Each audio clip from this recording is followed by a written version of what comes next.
Hey everybody, how are you? It's John from Dowie Farm here.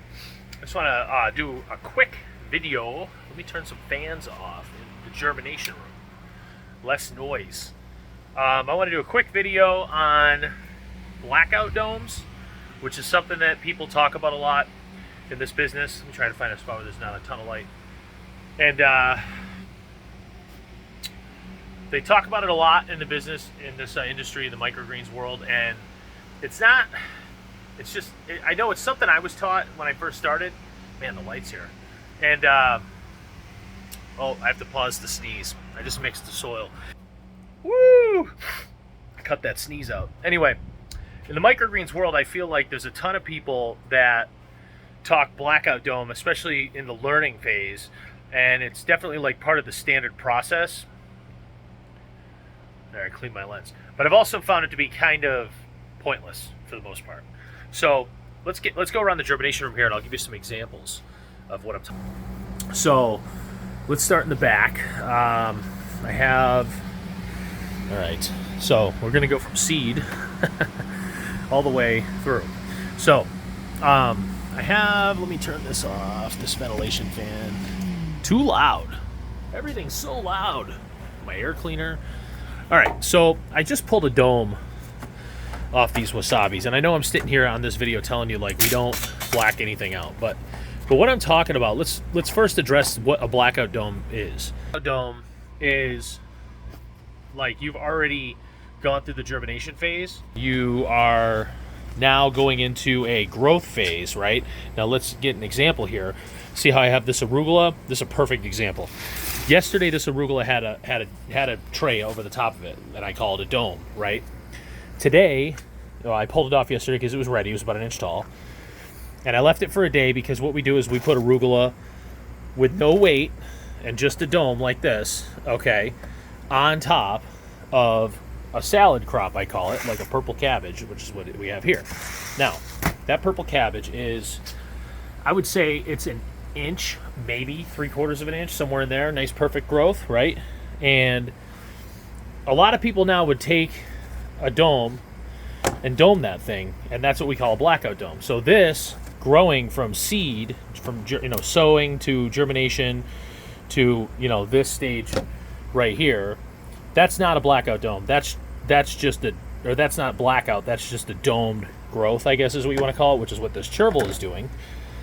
So it's a growth without weight on top, such as these leeks that are growing with weight. Okay. So didn't have this, just had a dome like this nasturtium, all right? That's how the arugula grows. Then we have this regular crop that takes weight, and people will black this out. There is no reason to black that thing out. It's fine the way it is. You get to about a 3/4 inch to an inch growth. You're at 72-ish degrees in your growth, and you want to go right to lights from there, all right? And you're gonna be fine. It's gonna be 4 days germination. Let me go take a look, because I have my planting schedule over here. I planted that purple cabbage on where are we here? I planted that cabbage on Monday the 19th, and today is Friday the 23rd, so I always count the day I plant as a day, right? So 1, 2, 3, 4, 5. Okay, so a 5-day germination in the winter. Important because in the winter everything's a little slower, because it's 70 degrees in here. In the winter, I'll get spikes, so stuff will grow faster. So that purple cabbage is at 5-day germination. The other stuff, like the kale over here, a little faster. I probably should have pulled this out yesterday, because as you can see, it's a little bit taller. It wishes it was a little bit smaller. It's terrible. Anyway, so, but it'll be okay. And I have like a pak choi over here that always grows faster underneath this Mizuna. And see how tall that is. That's taller. But there's, like I said, no reason to black this out. It's fine the way it is. Go to lights, 72-degree room. You're going to be fine. No blackout domes. The one exception to the rules I will show you right here is kohlrabi. And it's only with my kohlrabi right now, if I can find it, because I'm having issues with kohlrabi seed. You have to look at me while I look for it. Where the hell is it? There we go. Kale, cabbage, kohlrabi. Here we go. All right, so this kohlrabi is, let me just put this over here, hopefully it doesn't fall. See how like sparse this is and crappy? So I'm having a ton of problems. And honestly notoriously had problems with kohlrabi. I think it's like a seed issue, I'm not sure. But see how the kohlrabi is, sorry guys, it's kind of like unplanned as usual. I just saw a comment on Facebook. See the cabbage next to the kohlrabi, next to the kale. Let's do that. See where we're going here. Really short kohlrabi, decent cabbage, and then even taller kale, right? So I will black out that. But I'm only blacking that out because I'm having problems with those seeds. That out on a regular basis, all right? Or because I want to get height. I'm just blacking it out because I'm going to need a little bit more germination before I expose these seedlings to the elements, essentially, even though it's a controlled environment. It's still going to not do as well if I don't give that a little height. I'll black that out for one day, maybe not even. Depends on what time I come back here tomorrow, honestly. But that's what I'll get. To recap, the differences are, this is not blackout. This is just growing under a humidity dome. This is a weighted tray, all right? And adding a dome now to this kohlrabi would be blackout. And like I said, I only do it when I'm in trouble. And that's it. Like everything else I leave under the weight, like until it's ready, okay? Such as cilantro here, which I do have a little bit of rot, you know, but that's ready to come out today, 17th. Anyway, if you want to take a look around the room, I'll take a, I did get a huge seed delivery in. I got my kohlrabi, or I got my cilantro for the year. I got 5 of those in. So we've got the wall of seed buckets. There are 60 in the room, full 4-gallon buckets. We got our celosia over here germinating all nice, all right? Just coming out today out of germination. On my heat mats, which are doing a big difference for certain crops like celosia, basils. This is my basil rack that's, I gotta plant basil today. Get my dehumidifier. I got my new Wen air cleaner, trying to clean up the air in here with all the perlite dust kicking around. I put a exhaust fan in to blow into the planting room, or the growth room. All right, this room we're in right now, germination space. I did a video earlier where we were doing 2 rooms now. We leased the second room about a year ago. And this room wasn't really set up. It's still not really set up. Like this back area behind me is a mess because I have not had time to do anything back here. And it's kind of a pain in the ass. Just been super busy with everything else, especially with the baby and all that. But so we have our racks, our germination racks here. We're just germinating things out. Sometimes we use a heat mat, sometimes we don't. So we have lights in here just in case we need to throw lights on for a day or two. I try not to grow in here though. Then I have my cilantro rack here where I have enough capacity for like 48 or so flats at a time. It always spills over anyway because we're growing a ton of cilantro. Got my tray stock there. No, I don't wash trays. I get a lot of heat for that, but I haven't in years and it's been fine. There's my transfer rack, my rolling. Always buy commercial casters from Webstron store and Regency shelving. You'll get tons of use out of those casters. They're not that much more expensive. There's my soil. My new soil cart is massive. I can get like 16 cubic feet of soil in there. Yeah, that's right. Because I get 4 bags of 4 2 cubic foot bags, but I cut it 50-50 with perlite, so we're at 16 cubic feet. I got my cement mixer and my cart, so I mix my soil in there with my buckets. I got 7-gallon buckets, hold about 2 cubic feet. That works out nice. My hose, I ran my plumbing. I got my planting table that I've always had. I bought this tool cart for my seed cart.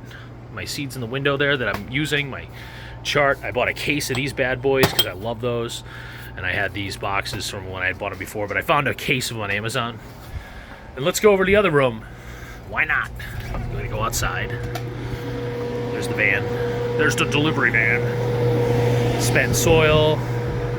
You got your backup generators. Everybody people forget about certain expenses when they're in this business, but you know, 2 backup generators, 3 giant 100-pound propane tanks that I have to lug up and down those stairs when I have issues in here, because we're in the room with all these fans. Refrigeration, tons of refrigeration upgrade.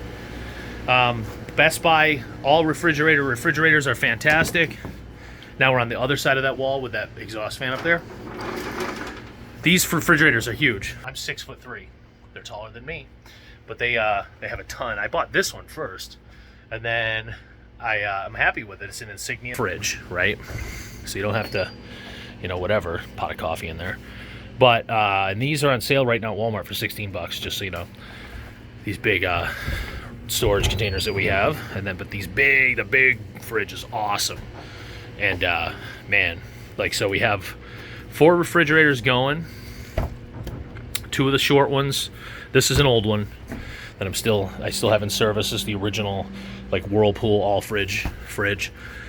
And that's one that died, and that's gonna get out of here soon. And the other one that I showed you out there is coming in, so we'll have 3 brand new and one, they're about a year old now, and one oldie but goodie. I got temperature sensors in all of them with alerts, Wi-Fi alerts. These are great. These are from crap, I can't remember the name. I can't remember the name of the company, but you can find them. They're great. I love them. They got this deal here will beep at you while you're here too. Anyway, so that's the packaging room. We got our packaging, your clamshells. I'm a little low on those right now. Kind of a mess in here too. This is in transition because this computer is going to move to the other side. The other fridge is going to come in here. Then we have this is going to be these racks actually tomorrow are going to get way taller, and this is going to be all storage for them. I got my nutrients there in case I need them to get a long growth out of a crop that's kind of sputtered out. I don't use them very much, but they're here. Some shelving. Got my sink still. It's all the same. Harvest table over there behind this other cart. Dome for corn, or tent for corn. You can see in here, we got corn growing in the Blackout tent. Couple trays of corn at a time. Tons and tons and tons of red sorrel. Yeah, some insulation that hasn't got put up yet. And now we've room to 40 of these flood tables, 8 each. So 140? No, 816. I don't know. 8 times 40. Why can't I think? 320? Yeah. No, I'm sorry. It's 10, 20, 30, 45 times 8. Whatever that math works out to be. All done up. I switched to these clear hoses because I like them. We got these fans, these floor dryer fans that blow on the door because condensation builds up. Got our exhaust fans. Anyway, there's a lot going on in here. Tons of friggin' cilantro growing. This rack will be full after today. Yeah, lots more red sorrel. We're doing so good stuff. Yeah, man. That's what I got. That's a little update on the room. Oh, tiles too. We like these PVC tiles. Funky. So we're doing all that. Anyway, 13 minutes. It's long enough. Talking about Blackout domes and then just a quick tour. It's February. Sales are down. Hopefully they pick up next March, or in March, a couple of weeks, and we'll be good. I'm going to get some sleep. As you can tell from my eyes, probably. I need some sleep. Thanks a lot, guys. John from Dowie Farm.